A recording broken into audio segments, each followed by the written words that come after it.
Bismillahirrahmanirrahim. Assalamualaikum warahmatullahi wabarakatuh. Alhamdulillah, pada kesempatan kali ini kami dari kelompok 1 akan mempresentasikan entrepreneurship dan perusahaan kecil. Kelompok 1 beranggotakan Luki Aryana Prastiani, Rahmat Pastijaya, Nia Ardila, Dina Putri, Rena Sulistiawati, Winarsih, Safira Adwitya. Saya Luki Aryana Prastiani akan menjelaskan tentang pengertian kewirausahaan secara umum dan menurut pakar. Etimologi wirausaha berasal dari kata wira dan usaha.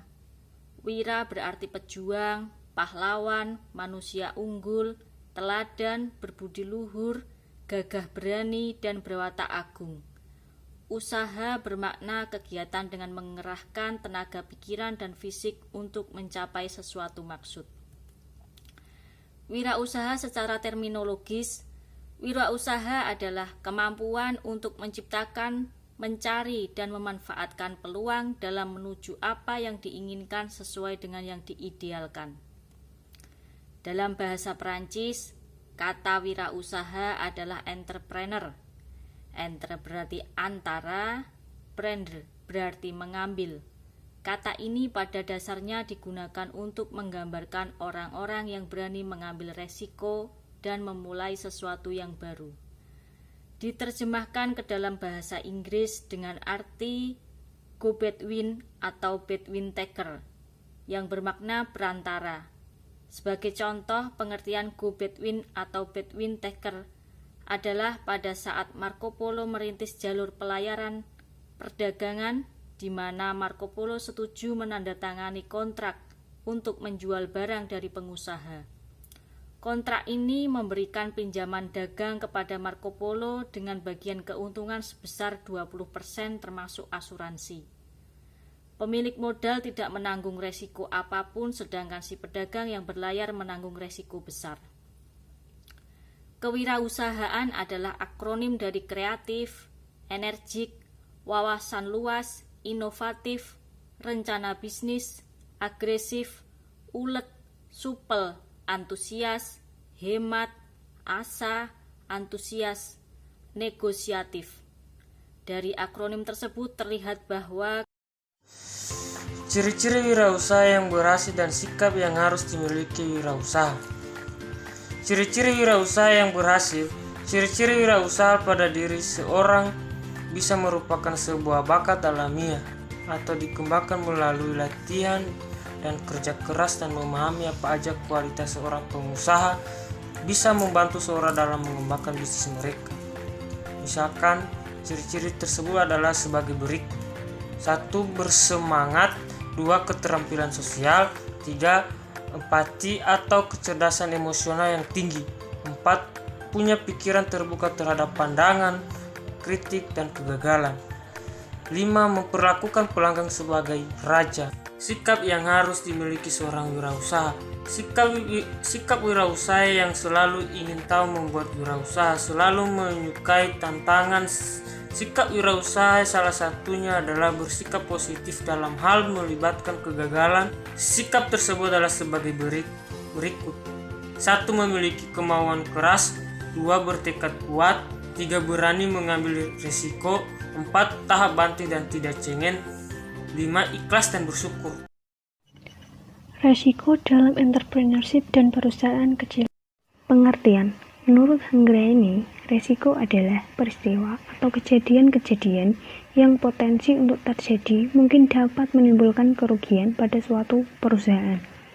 Resiko usaha adalah kemungkinan seorang pengusaha atau suatu perusahaan menderita kerugian, mendapat bahaya yang mengancam eksistensi sebuah usaha. Serta kegagalan usaha adalah situasi yang tentu tidak dapat dikehendaki oleh para pelaku bisnis. Tetapi pada kenyataannya, resiko itu pasti akan dihadapi. Karakteristik resiko. Adapun karakteristik resiko yang sering dihadapi dalam usaha antara lain, yang pertama, kejadian resiko akan terulang terus dan cenderung dapat diukur. Yang kedua, jenis-jenis resiko yang masih sangat baru dan sulit diukur. Ketiga, sangat tergantung satu sama lain. Yang keempat, bersifat kompleks. Bersifat kompleks artinya masalah tersebut saling berhubungan dan sulit untuk dipecahkan. Faktor penyebab terjadinya risiko. Faktor ini dibagi menjadi dua, yaitu faktor eksternal yang berasal dari luar perusahaan dan faktor internal yang berasal dari dalam perusahaan. Contoh faktor eksternal yaitu satu, faktor perubahan lingkungan. Perubahan kondisi lingkungan di sekitar perusahaan merupakan salah satu penyebab dari terjadinya risiko. Yang kedua yaitu faktor sosial. Contohnya yaitu perubahan demografi. Yang ketiga, faktor ekonomi. Contohnya, daya beli masyarakat dan nilai tukar mata uang yang semakin hari semakin berkurang. Macam-macam risiko. Menurut Hanggraini, risiko dibagi menjadi dua, yaitu risiko non-entrepreneurial dan risiko entrepreneurial. Risiko non-entrepreneurial adalah risiko yang bukan diakibatkan oleh keputusan kewirausahaan yang diambil perusahaan. Sedangkan risiko entrepreneurial adalah risiko yang diakibatkan oleh keputusan kewirausahaan yang diambil perusahaan. Menurut Seth Grove, risiko dibagi menjadi 4, yaitu risiko operasional, risiko strategi, risiko kepatuhan, dan risiko keuangan internal. Risiko operasional adalah risiko yang berkaitan dengan proses produksi atau operasi perusahaan. Yang kedua, risiko strategi adalah isu yang besar yang mendorong perusahaan berpikir secara skala besar. Risiko ini dikelola pada level direksi dan memerlukan perencanaan strategi. Yang ketiga, risiko kepatuhan. Risiko yang dihadapi perusahaan yang berhubungan dengan kepatuhan perusahaan dengan aturan-aturan hukum serta aturan-aturan pemerintah untuk meningkatkan pengendalian risiko perusahaan sebagai risiko publik. Yang terakhir, risiko keuangan internal. Risiko yang dihadapi perusahaan yang berhubungan dengan keuangan. Upaya untuk menghindari atau memperkecil risiko. Risiko yang mungkin akan terjadi harus diperhitungkan dengan sungguh-sungguh dan sebisa mungkin harus diminimalisir. Caranya antara lain, yang pertama, mengenali sumber risiko. Mengenali dan mengidentifikasi sebanyak mungkin sumber risiko yang mungkin terjadi sangatlah penting dilakukan. Karena dengan melakukan hal demikian, dapat dilakukan antisipasi awal agar sumber risiko tidak menimbulkan risiko yang banyak dan besar. Yang kedua, avoid atau menghindari risiko yang terlalu besar bagi perusahaan. Misalnya, perusahaan menolak satu bentuk usaha dikarenakan terlalu beresiko. Yang ketiga, minimize, mengurangi atau mengontrol. Misalnya dengan cara meningkatkan pengawasan, mengubah proses, atau mengganti kimia yang berbahaya dengan yang lebih aman. Yang keempat, spread atau transfer dan membagi risiko dengan cara diverifikasi, subkontrak, atau asuransi, dan outsourcing. Yang kelima, asset. Dengan catatan, risiko ini masih masuk dalam risiko yang ditoleransi perusahaan. Manajemen risiko. Yang pertama, mengidentifikasi risiko. Proses ini meliputi identifikasi risiko yang mungkin terjadi dalam suatu aktivitas usaha secara akurat dan kompleks. Yang kedua, menganalisa risiko. Setelah melakukan identifikasi, maka tahap berikutnya adalah pengukuran risiko dengan cara melihat seberapa besar potensi terjadinya kerusakan dan probabilitas terjadinya risiko tersebut. Yang ketiga, monitoring risiko dan evaluasi. Proses ini sangat penting untuk selalu dilakukan karena memonitoring proses dari awal mulai dari identifikasi risiko dan pengukuran risiko untuk mengetahui keefektifan respon yang telah dipilih dan untuk mengidentifikasi adanya risiko yang baru maupun berubah. Sehingga ketika suatu risiko terjadi, maka respon yang dipilih akan sesuai dan diimplementasikan secara efektif. Tahap selanjutnya adalah tahap perencanaan risiko. Cara yang dapat dilakukan oleh perusahaan dalam mengelola risiko antara lain, yang pertama, memberikan pelatihan kepada seluruh karyawan. Yang kedua, menetapkan kualifikasi manajemen risiko dengan tepat.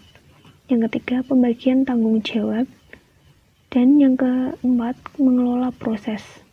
Tahap terakhir adalah melakukan pengawasan risiko. Pengawasan yang harus dilakukan oleh perusahaan sebagai berikut. Pertama, menghitung risiko yang terjadi agar perusahaan dapat memperkirakan kemampuan yang harus dimiliki untuk menanggulangi risiko. Yang kedua, memiliki sistem peringatan lebih awal. Yang ketiga, melakukan dokumentasi secara teratur. Yang keempat, melakukan audit terhadap risiko agar setiap risiko yang akan terjadi dapat diatasi. Yang kelima, menyusun anggaran untuk manajemen risiko. Lalu yang terakhir, memakai jasa konsultan manajemen risiko. Faktor-faktor keberhasilan dan kegagalan dalam wirausaha.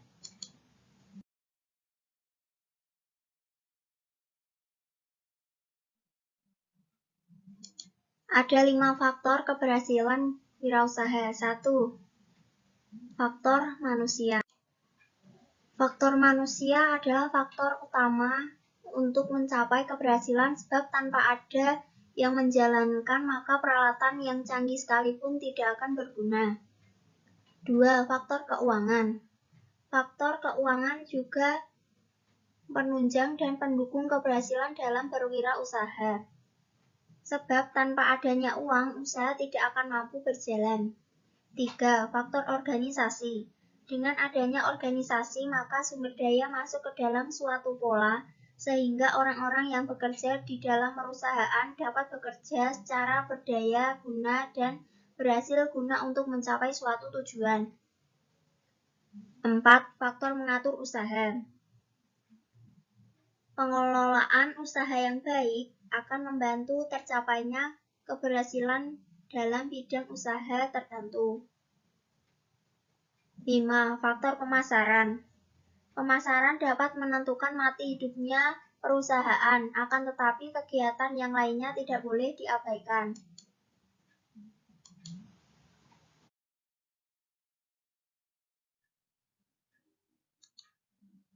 Faktor-faktor kegagalan. Ada 8 faktor. 1. Tidak kompeten dalam manajerial.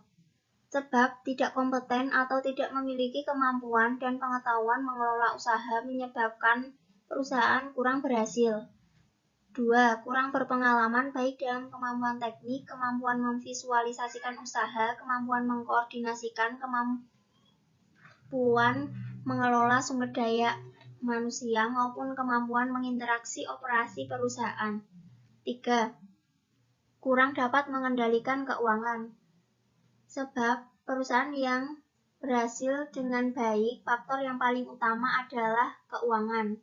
Karena dengan adanya memelihara aliran kas dengan baik, maka pengeluaran dan penerimaan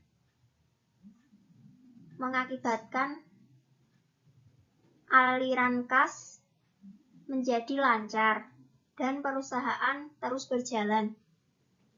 4. Gagal dalam perencanaan.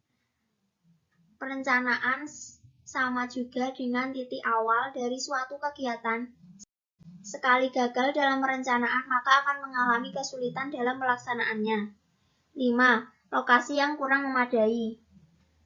Lokasi usaha yang kurang strategis merupakan faktor yang menentukan keberhasilan usaha. Sebab lokasi yang tidak strategis dapat mengakibatkan perusahaan sukar beroperasi karena kurang efisien. 6. Kurangnya pengawasan peralatan. Pengawasan erat kaitannya dengan efisiensi dan efektivitas. 7. Sikap yang kurang sungguh-sungguh dalam berusaha. Sikap yang setengah-setengah terhadap usaha akan mengakibatkan usaha yang dilakukan menjadi labil dan gagal. 8. Ketidakmampuan dalam melakukan peralihan atau transisi kewirausahaan. wirausahawan yang kurang siap menghadapi atau melakukan perubahan, maka ia tidak ada jaminan untuk menjadi wirausahawan yang berhasil. Faktor-faktor penyebab seseorang mundur dari wirausaha. 1. Pendapatan yang tidak menentu. 2. Kerugian akibat hilangnya modal investasi. 3. Perlu kerja keras dalam waktu yang lama. 4. Kualitas kehidupan yang tetap rendah meskipun usahanya mantap. Entrepreneurship dan perusahaan kecil. PowerPoint berikut disusun oleh Rena Sulistiawati, NIM 215100006 Fakultas Manajemen Bisnis. Yang pertama, pengertian perusahaan kecil. Dalam Undang-Undang Nomor 20 Tahun 2008 tentang Mikro Usaha Kecil dan Menengah atau UMKM menyebutkan definisi UMKM sebagai berikut. Yang pertama adalah usaha mikro, merupakan usaha produktif milik orang perorangan dan atau badan usaha perorangan yang memenuhi kriteria usaha mikro sebagaimana diatur dalam undang-undang ini. Kemudian pengertian yang kedua, usaha kecil adalah usaha ekonomi produktif yang berdiri sendiri, yang dilakukan oleh orang perorangan atau badan usaha yang bukan merupakan anak perusahaan atau bukan cabang perusahaan yang dimiliki, dikuasai atau menjadi bagian baik langsung maupun tidak langsung dari usaha menengah atau usaha besar yang memenuhi kriteria usaha kecil sebagaimana dimaksud di dalam undang-undang ini. Karakteristik perusahaan kecil. Karakteristik yang mendasari usaha kecil menengah adalah sebagai berikut. Faktor keturunan, kebutuhan ekonomi, prospek usaha dengan modal terbatas, tidak adanya kesempatan pada bidang lain. Dalam buku Panji Andoraga diterangkan bahwa secara umum sektor usaha memiliki karakteristik sebagai berikut. Pertama, sistem pembukuan yang relatif administrasi pembukuan sederhana dan cenderung tidak mengikuti kaidah administrasi pembukuan standar. Kadangkala pembukuan tidak di-up-to-date sehingga sulit untuk menilai kerja usahanya. Yang kedua, margin usaha yang cenderung tipis mengingat persaingan yang sangat tinggi. Yang ketiga, modal terbatas. Yang keempat, pengalaman manajerial dalam mengelola perusahaan masih sangat terbatas. Yang kelima, skala ekonomi yang terlalu kecil sehingga sulit mengharapkan untuk mampu menekan biaya mencapai titik efisiensi jangka panjang. Yang keenam, kemampuan pemasaran dan negosiasi serta diversifikasi pasar sangat terbatas. Yang ketujuh, kemampuan untuk sumber dana dari pasar modal terendah mengikat keterbatasan salam sistem administrasinya untuk mendapatkan dana di pasar modal. Sebuah perusahaan harus mengikuti sistem administrasi standar dan harus transparan. Kemudian kita membahas kelebihan perusahaan kecil. Yang pertama, penyediaan lapangan kerja. Peran industri kecil dalam penyerapan tenaga kerja patut diperhitungkan diperkirakan mampu menyerap sampai dengan 50% tenaga kerja yang tersedia. Yang kedua, sumber wirausaha baru. Keberadaan usaha kecil dan menengah selama ini terbukti dapat mendukung tumbuh kembangnya wirausaha baru. Yang ketiga, memiliki segmen usaha pasar yang unik, melaksanakan manajemen sederhana dan fleksibel terhadap perubahan pasar. Yang keempat, memanfaatkan sumber daya alam sekitar. Industri kecil sebagian besar memanfaatkan limbah atau hasil sampai dari industri besar atau industri yang lainnya. Yang kelima, memiliki potensi untuk berkembang. Berbagai upaya pembinaan yang dilaksanakan menunjukkan hasil yang menggambarkan bahwa industri kecil mampu untuk dikembangkan lebih lanjut dan mampu untuk mengembangkan sektor lain yang terkait. Kemudian kelemahan perusahaan kecil. Yang pertama, faktor internal merupakan masalah klasik dari UMKM itu sendiri, yaitu diantaranya yang pertama, masih terbatasnya kemampuan sumber daya manusia. Yang kedua, kendala pemasaran produk. Sebagian besar pengusaha industri kecil lebih memprioritaskan pada aspek produksi, sedangkan fungsi-fungsi pemasaran atau marketing kurang mampu dalam mengaksesnya, khususnya dalam informasi pasar dan jaringan koneksi pasar, sehingga sebagian besar hanya berfungsi sebagai tukang saja. Yang ketiga, kecenderungan konsumen yang belum mencapai mutu produk industri kecil. Yang keempat, kendala pemodalan usaha. Sebagian besar industri kecil memanfaatkan modal sendiri dalam jumlah yang juga relatif kecil. Yang kemudian ada faktor eksternal, merupakan masalah yang muncul dari pihak pengembang dan pembina UMKM. Misalnya solusi yang diberikan tidak tepat atau kurang tepat pada sasaran, atau tidak adanya monitoring dan program yang tumpang tindih. Jumlah UMKM di Indonesia berdasarkan data dari Kementerian Koperasi dari UMKM adalah sebesar 55,21 juta unit dan dapat menyerap 101,7 juta tenaga kerja. Dari jumlah angkatan kerja 2011 sebanyak 117 juta. Dari fakta di atas memperlihatkan peran UMKM sangat strategis terutama dalam rangka menampung jumlah tenaga kerja dan secara perlahan dapat mengurangi angka pengangguran. Era globalisasi dan liberalisasi ekonomi berdampak buruk dan menyulitkan bagi UMKM dalam menjalankan usahanya. Romli Atmasasmita menyatakan akses negatif dari kapitalisme ini tampak dari kasus-kasus persaingan curang dan monopoli dunia usaha tanpa peduli terhadap pembisnis kecil lokal dan menengah, baik dalam level domestik maupun level transaksi bisnis internasional. Di samping itu, UMKM sulit mendapatkan kesempatan yang sama, terutama dalam perusahaan, pasar, dan akses permodalan yang diperoleh di lembaga-lembaga keuangan atau perbankan. Sebaliknya, usaha-usaha besar yang secara bebas dapat menguasai sumber-sumber ekonomi publik dan akibatnya mengurangi kesempatan usaha kecil dan menengah. Demikian pula di sektor keuangan dalam proses diregulasi dan berbagai bidang investasi, pola yang sangat liberal diberlakukan sehingga menutup akses masyarakat untuk bisa ikut berpartisipasi dalam kegiatan ekonomi. Pada tahun 1955, Mr. Wilopo sebagaimana dikutip oleh Mupiarto menyatakan bahwa ciri pokok ekonomi Indonesia adalah anti-liberalisme.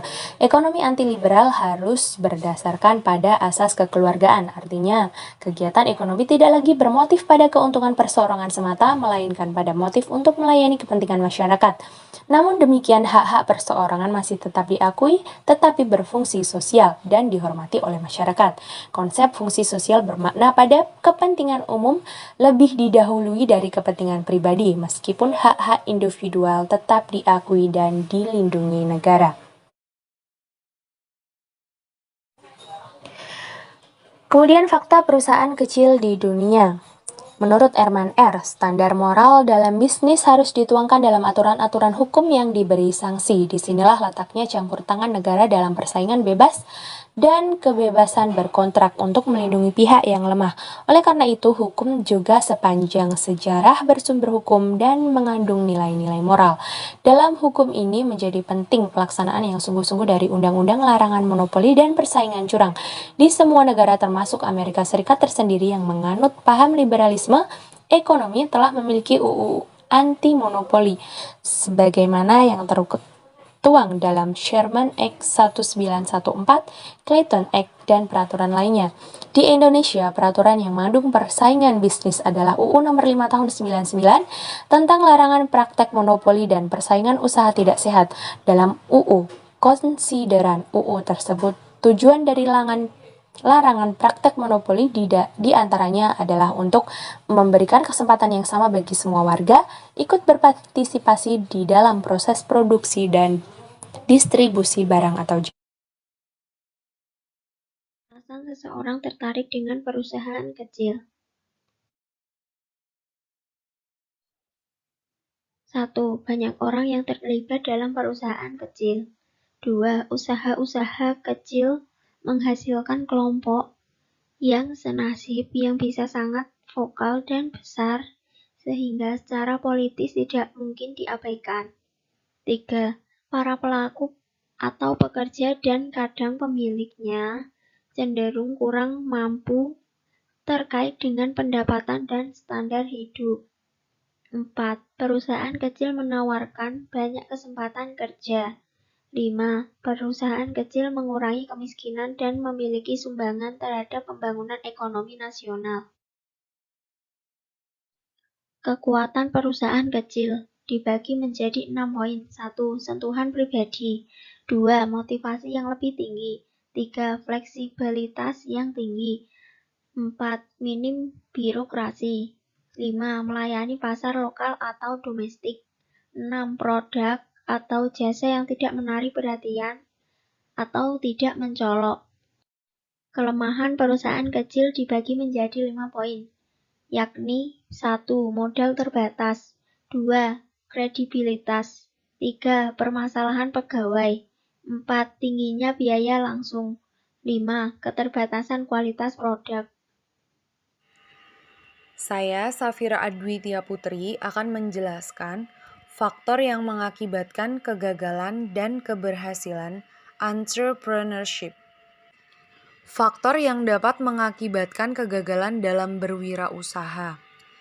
Untuk menjadi wirausaha yang sukses, seseorang harus memiliki ide atau visi usaha yang jelas, serta kemauan dan keberanian untuk menghadapi resiko, baik waktu maupun uang. Apabila ada kesiapan dalam menghadapi resiko, langkah berikutnya adalah membuat perencanaan dan langsung terjun ke lapangan untuk mempraktekkannya. Berikut ini faktor yang dapat mengakibatkan kegagalan dalam berwirausaha. 1. Tidak kompeten dalam manajerial. Tidak kompeten atau tidak memiliki kemampuan dan pengetahuan mengelola usaha merupakan faktor penyebab utama yang membuat perusahaan kurang berhasil. 2. Kurang berpengalaman, baik dalam kemampuan teknik, kemampuan memvisualisasikan usaha, mengordinasikan, mengelola sumber daya manusia, dan mengintegrasikan perusahaan. 3. Kurang dapat mengendalikan keuangan. Agar perusahaan dapat berhasil dengan baik, faktor yang paling utama dalam keuangan adalah memelihara aliran kas, mengatur pengeluaran, dan penerimaan secara cermat. 4. Gagal dalam perencanaan. Perencanaan merupakan titik awal dari suatu kegiatan. Sekali gagal dalam perencanaan, maka akan mengalami kesulitan dalam pelaksanaan. 5. Lokasi yang kurang memadai. Lokasi usaha yang strategis merupakan faktor yang menentukan keberhasilan usaha. 6. Kurangnya pengawasan peralatan. Kurangnya pengawasan dapat mengakibatkan penggunaan peralatan perusahaan cara tidak efisien dan tidak efektif. 7. Sikap yang kurang bersungguh-sungguh dalam berwirausaha. Sikap yang setengah-setengah terhadap usaha akan mengakibatkan usaha yang dilakukan menjadi labil dan gagal. 8. Ketidakmampuan dalam melakukan peralihan atau transisi kewirausahaan. Wirausaha yang kurang siap menghadapi dan melakukan perubahan tidak akan menjadi wirausaha yang berhasil. Faktor keberhasilan dalam berwirausaha. Penelitian menunjukkan bahwa dua hal utama dalam menunjang kesuksesan entrepreneur adalah faktor individu entrepreneur dan faktor lingkungan. Berikut beberapa faktor yang bersifat individual yang perlu dimiliki oleh entrepreneur adalah A. Kepemimpinan, B. Percaya diri dan determinasi, C. Fokus dan diferensiasi, D. Memiliki pola pikir optimis, E. Berpikir kreatif dan inovatif, F. Pengambilan keputusan yang cepat dan terukur, G. Sikap tanggap terhadap perubahan lingkungan, H. Ekonomis dan efisien, I. Memiliki visi masa depan atau mampu memperkirakan dan merencanakan, J. Sikap terhadap resiko atau memiliki risk appetite yang terukur.